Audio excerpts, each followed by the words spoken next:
High friends, welcome to Rupali's kitchen. तुम्हा सर्वांना पहिलं म्हणजे गुढीपाडव्याच्या खूप खूप शुभेच्छा. आणि आज आपण गुढीपाडवा स्पेशल एकदम मस्त पारंपरिक पद्धतीने आज बासुंदी बघणार आहोत.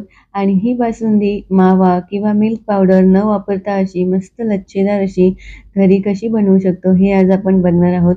आणि ही रेसिपी बनवणं एकदम सोपी आहे. एकदम अर्ध्या तासामध्ये ही मी मस्त अशी बासुंदी बनवलेली आहे घट्टसर. तर एकदम बनवणं सोपं आहे. तर चला तर मग मस्त अशा रेसिपीला सुरुवात करू. पहिलं म्हणजे बासुंदी बनवण्यासाठी इथे मी 10-12 काजू घेतलेले आहेत आणि 10-12 बदाम घेतलेले आहेत. तर काजू मी हे अख्खेच घेतलेले होते. त्याचे मी 2 तुकडे करून घेतलेले आहेत. हे आपण पहिला गरम पाण्यामध्ये भिजत ठेवू. तर इथे मी गरम पाणी घेतलेलं आहे. त्यामध्ये मी हे घालून घेते आणि एक 10 ते 15 मिनिटं आपण हे भिजत ठेवू. म्हणजे याची आपण नंतर पेस्ट करून घेऊ. तर हे मी असं भिजत ठेवते 15 मिनिटं. इथे मी जाडसर तळाची एक कढई घेतलेली आहे आणि त्यामध्ये मी अर्धा ग्लास पाणी घालते. अर्धा ग्लास पाणी यासाठी आहे कारण आपलं जे दूध आहे ते लागणार नाही खाली म्हणून. तर इथे मी 1 लिटर गोकुळचं फुल क्रीम दूध घेतलेलं आहे. ते मी अर्धा लिटरचे मी 2 पॅकेट घेतले. ते मी इथे अर्धा लिटर पहिलं घालून घेते आणि दुसरं मी लगेचच घालून घेते. तर बघू शकता मी हे अर्धा लिटर घातलं. आता मी हे दुसरं पॅकेट घालते, अर्धा लिटरचं आहे ते. असं मी टोटल 1 लिटर दूध घेतलेलं आहे बासुंदी बनवण्यासाठी. तर आता मी इथे गॅसचा फ्लेम हाय केला कारण दूध आपल्याला मस्त असं उकळून घ्यायचं आहे पूर्ण. तर आता हे असं चमच्याने असं व्यवस्थित मिक्स करून घ्यायचं पाण्यामध्ये आणि गॅसचा फ्लेम हाय करायचा आणि लगातार असं चमच्याने चालवत राहायचं आहे. बघू शकता हाय फ्लेमवर मस्त अशी दुधाला उकळी आलेली आहे. तर जर तुम्ही हाय फ्लेमवर करत असाल तर तुम्ही लगातार चमच्याने चालवायचं आहे. आणि जर तुम्हाला वेळ नसेल किंवा हळूहळू जर करायचं असेल तर तुम्ही लो फ्लेमवर सुद्धा हे दूध आटवू शकता. तर आता मी इथे मीडियम गॅसचा फ्लेम केलेला आहे आणि लगातार असं चमच्याने चालवत आहे. तर आता यामध्ये एक उकळी आलेली आहे. तर इथे मी केसरचे काही धागे घालते म्हणजे आपल्या दुधाला छान असा कलर येईल आणि त्याचा केसरचा खूप छान असा आपल्या बासुंदीला फ्लेवर पण येईल. तर आता बघू शकता मस्त असं मी घातले केसरचे धागे आणि हे मिक्स करून घेते. आणि आता मी गॅसचा फ्लेम मीडियम केलेला आहे. केसर घातल्यामुळे बघू शकता दुधाचा कलर एकदम चेंज झालेला आहे आणि दूध सुद्धा बघू शकता अर्धी कढई होती ते आता कमी झालेलं आहे दूध. आणि आता आपण हे दूध बॉईल होतंय तोपर्यंत बदाम आणि काजू बघून घेऊ. काजू आणि बदाम बघू शकता मस्त असे भिजून झालेले आहेत आणि बदामाचा जो छिलका आहे वरचा तो पटकन अशी साल निघते त्याची. तर हे मी असं सोलून घेते सगळे आणि मिक्सरच्या जारमध्ये घालून घेतले. आणि इथे मी दूध किंवा पाणी न घालताच एकदा असे दरदरे असे वाटून घेतलेले आहेत. बघू शकता मी एकदम बारीक पेस्ट केली नाही. तर यामध्ये आता आपण एकदम थोडंसं असं दूध घालून घेऊ आणि ते व्यवस्थित मिक्स करू आणि मिक्सरला असं एकदम असं थोडंसं असं एकदा फिरवून घेऊ. म्हणजे एकदम पेस्ट करायची नाही, थोडं दरदरं असं ठेवायचं आहे.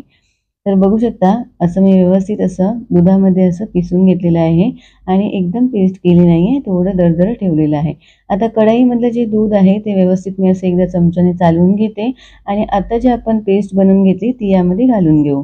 तर बघू शकता मी इथे सर्व जी पेस्ट आहे ती मी सगळी घालून घेतली. याने काय होतं की बासुंदीला आपल्या मस्त थिकनेसपणा पण येतो आणि ज्यावेळी आपण ते दरदरं ठेवल्यामुळे ज्यावेळी बासुंदी खाणार त्यावेळी मस्त असं काजू बदामाचे तुकडे असे दाताखाली येत राहणार. तर खायला अजून छान वाटतं. म्हणून आपण थोडंसं असं दरदरं ठेवलेलं आहे.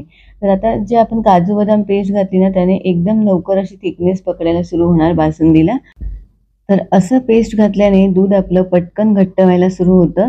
तर आता दूध बघू शकता किती घट्ट झालेलं आहे. तर आता या स्टेजला आपण साखर घालून घेऊ. तर इथे मी 1 कप साखर घातलेली आहे. साखर तुम्ही तुमच्या हिशोबाने कमी जास्त करू शकता. तर आता साखर व्यवस्थित आपण दुधामध्ये मिक्स करून घेऊ आणि गॅसचा फ्लेम आता हाय करू. तर आता साखर बघू शकता साखर घातल्याने दूध आपलं पातळ व्हायला लागणार. कारण जसजशी साखर विरघळणार तसं आपलं दूध जे आहे ते पातळ होणार. म्हणून आपण गॅसचा फ्लेम हाय करायचा आणि चमच्याने लगातार चालवत राहायचं आहे. तर आता बघू शकता बाजूची साय जी आहे ती मी सगळी अशी काढून घेते आणि बघू शकता चमच्याने मी अशी चालवत आहे. तर जे पातळ झालेलं दूध आहे तेवढं आपल्याला घट्ट करून घ्यायचं आहे. तर आता हे आपण घट्ट करून घेऊ. ते काही नाही 5 ते 10 मिनिटांमध्ये दूध घट्ट होऊन जातं. तर असं व्यवस्थित चमच्याने चालवत राहायचं आणि गॅसचा फ्लेम हाय ठेवायचा. तर बघू शकता दूध आपलं किती आता परत असं घट्टसर झालेलं आहे. दूध आपलं जसं घट्टसर होत जाईल तसं गॅसचा फ्लेम मीडियम करायचा, नाहीतर खाली लागू शकतं आणि एकदा दूध खाली लागलं तर त्याचा वास जात नाही. तर आता इथे मी काजू, बदाम, पिस्त्यांचे असे काप करून घेतलेले होते. ते सर्व यामध्ये घालून घेते. कारण ते शिजले की अजून छान लागणार. तर असं मी सर्व असे कच्चेच आहेत ते काजू, बदाम, पिस्ता मी भिजवून कापलेले नाहीयेत. तर हे घातले आणि व्यवस्थित आता मिक्स करून घेते. तर बघू शकता आता हाय फ्लेम करणार मी आणि हाय फ्लेमवर मस्त असं चमच्याने चालवत राहणार. जर तुम्ही गॅसच्या बाजूला नाही आहे तर गॅसचा फ्लेम मीडियम करायचा आणि मीडियम फ्लेमवर ठेवून तुम्ही दुसरं काही काम करू शकता.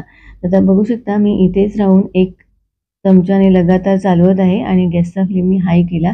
हाय फ्लेमवर एक मी 5 ते 7 मिनिटं असं बॉईल करून घेते, म्हणजे पटकन अशी दुधाला थिकनेस येईल. बाजूची जी साय असते ती सारखी अशी चमच्याने काढून घ्यायची, खरडून घ्यायची. म्हणजे कसं त्याने दुधाला थिकनेस यायला पण असं बासुंदीला मदत होते आणि दुसरं साय आणि गॅसचा फ्लेम हाय केला, की त्याला साय पण पटकन अशी जमत नाही आणि चमच्याने लगातार असं चालवत राहिल्याने दूध पण पटकन असं घट्ट व्हायला मदत होते. तर बघू शकता एक 5 ते 7 मिनिटामध्ये मस्त असं आपलं दूध घट्टसर झालेलं आहे आणि बासुंदी आपली बनायला सुरुवात झालेली आहे. तर बघू शकता मी अजून गॅसचा फ्लेम आता मी मीडियम केला. आता गॅसचा फ्लेम हाय करायचा नाही, नाहीतर खाली लागू शकतं. तर आता इथे मी गॅसचा फ्लेम मीडियम केला आणि मीडियम फ्लेमवर चमच्याने चालवत आहे. आता इथे मी चारोळी घालते, कारण चारोळी घातल्याने अजून छान वाटतं खायला बासुंदी. तर इथे मी चारोळी घालून घेतली, ती पण व्यवस्थित मिक्स करून घेऊ आणि आता गॅसचा फ्लेम मीडियम करू आणि मीडियम फ्लेमवर अशी चमच्याने एक 10 मिनिटं चालवून घेऊ. तर बघू शकता लो फ्लेमवर मी असं लगातार 10 मिनिटं चालवत होती. तर आता बासुंदी बघू शकता एकदम थिक झालेली आहे आणि एवढी बासुंदीची थिकनेस पुरेशी आहे. जास्त जर तुम्ही थिकनेस केली तर त्याची रबडी तयार होणार आहे. तर एवढी बासुंदीची थिकनेस पुरेशी वाटते. तर अजून थंड झाल्यावरती अजून घट्ट होणार. तर यामध्ये आता मी वेलची पावडर घालते आणि आता गॅसचा फ्लेम बंद केला.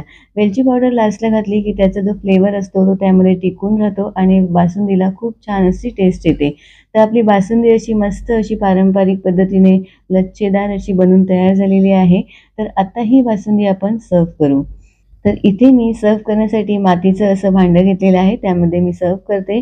तर बघू शकता आपल्या बासुंदीचं टेक्स्चर किती छान आलेलं आहे आणि छान दिसते. तर या पद्धतीने तुम्ही नक्की एकदा करून पहा आणि ही रेसिपी तुम्हाला कशी वाटली ही मला कमेंट करून सांगा.